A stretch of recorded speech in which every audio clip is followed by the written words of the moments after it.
Hades was one of those games that I knew very early on when I first played that this was going to be a winner. And now that it's officially hit 1.0, I can certainly say the game has not disappointed. And this is one of my favorite action roguelikes of 2020. Our story involves Zagreus here, who is the son of Hades, and trying to break out of Hades' thieved place. Aiding him is the full litany of Greek gods, the representation of chaos, and a bevy of other Greek mythological figures. So as you've been watching me kind of Captain America shield my way around, the game is obviously a real-time, action-oriented roguelike here. Your main form of defense is going to be dodging, that grants iframes, and the big thing about this game is in the number of ways that you're able to grow or improve over a run. After each room, you're given a randomized reward, and when you get a reward from a god, as you see here, you get basically a random pool of its buffs. Each god has its own specific pool that represents the god itself. So Zeus gets lightning and kind of chain effects, Dionysus gets a hangover and kind of healing related buffs, and so on and so forth. And all those elements get synergized into your weapon. And you choose your weapon at the start of playing, and it will basically grow based on what those boons are. So this gives the game a lot of variance in terms of how much things can shake up based on what gods you get, what rewards you go for, and things like that. And a run through of Hades is not that long. Probably when you start out you'll be averaging maybe 40 to 45 minutes give or take, but once you know what you're doing and know how to emphasize the various elements, you should be clocking in at around 30 minutes or less, depending upon how things go. Now, the footage you're seeing is taken from playing the game on its Hell mode, which is of course the harder mode for people who want a challenge right from the get-go. But the game does a really good job of having a wide berth of skill levels to accommodate for it. So, if you're not good at the game or you're just starting out, you can turn on God mode, which basically turns on a persistent upgrade, that every time you die your own gets stronger, and this will almost guarantee that everybody will be able to see the story of Hades. And that's a good thing, because the story is definitely one of the best from the roguelike genre. Because you're dealing with a cast of characters who none of them can actually die, because they're all gods or mortal beings, it means that there has to be more interesting discussions than I'm going to kill you, I will take revenge, etc, etc. So there's a lot of dry humor and wit with the various characters, especially with the dealings of Hades and Zagreus themselves. And the game really leans into the idea of a run-based structure to tell its story. After each run, you'll go back to kind of the hub area where you'll be able to upgrade and talk to the various people when you're not trying to break out of the place. And I also, again, want to give another special shout out to the writing and the dialogue, as one of the big things about this game is that so much dialogue has been written and recorded to basically compensate for almost every kind of possible situation. Whether you died previously, what items you're using, what weapon you have, where you meet somebody, did you beat them last time, did you barely get past them?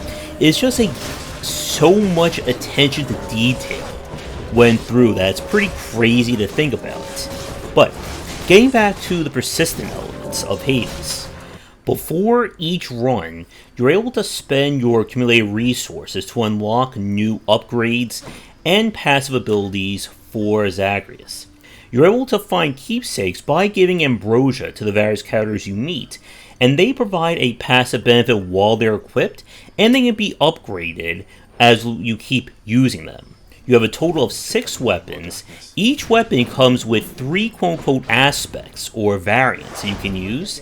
And of course we have the Pact of Punishment here, which is an amazing form of progressive difficulty. If you want more rewards, you have to raise the heat up, essentially making the game harder in different aspects in order to get more goodies, including resources that can unlock new content, upgrade your weapons, and again, show more things off throughout the game. The basic level of Hades, like level 0 of heat, no modifiers on, should be very attainable if you are experts at action roguelikes.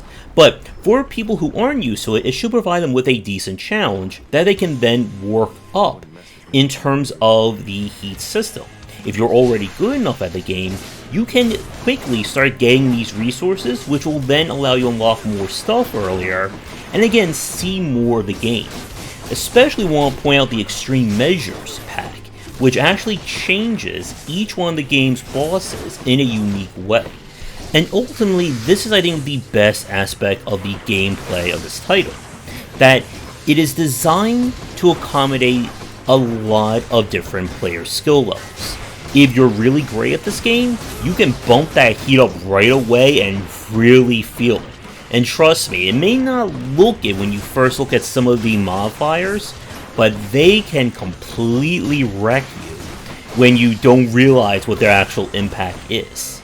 And combine this with the great story and just very high intense gameplay and kind of the variants of the boons, makes this a really standout title.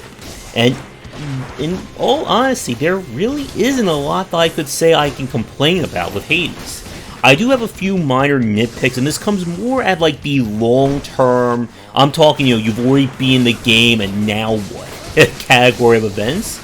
And we'll come back to that next, but first, a quick break. And now for a quick shout out to our current Game Wisdom supporters and sponsors. Going forward, all Patreon supporters will get early access to our videos.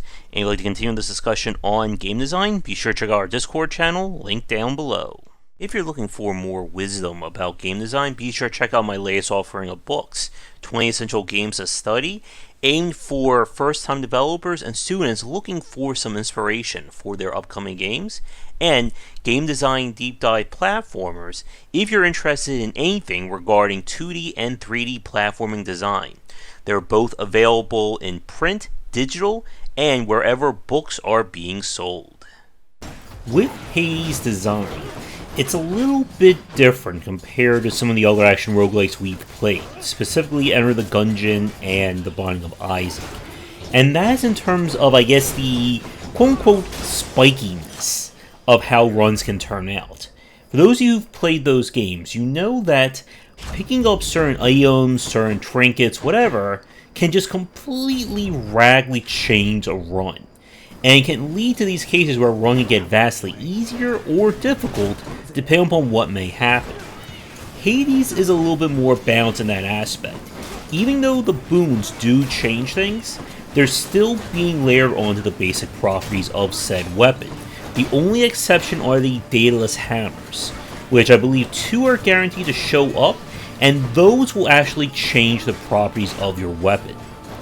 Because of that, it does make Hades start to feel a little bit samey once you start really digging into it. And I'm sure for people who have begun to master the game and gone up the heat level, you've probably figured out some really solid strategies for getting through the game.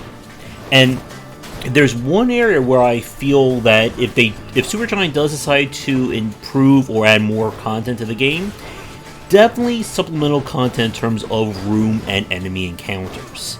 Because despite the 3 biomes and kind of your random path through them, you're still going to be fighting the same enemies from run to run, with the only exception being are the mini-boss encounters, which you only get 1 per run. And I would like to see a little bit more in that aspect.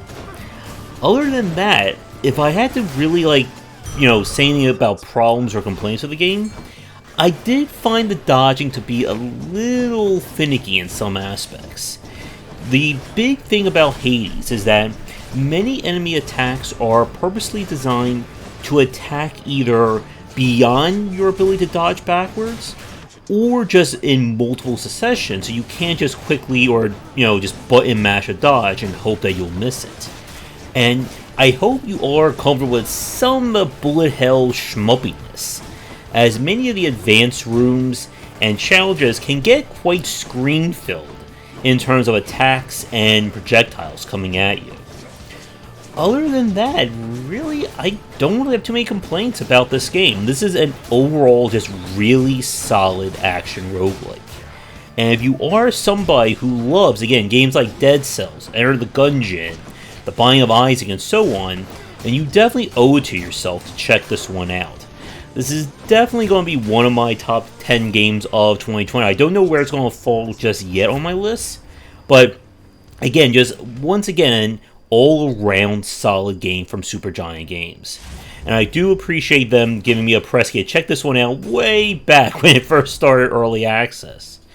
If you're curious about more thoughts on Hades from the director Greg Kasavin, there will be a link to my podcast interview with him in the description down below. Once again, be sure to check out our Discord and Patreon, and if you'd like me to play your game in the future, please don't hesitate to get in touch. Come back for daily discussions on game design here and on game wisdom, where some of the art and science of games.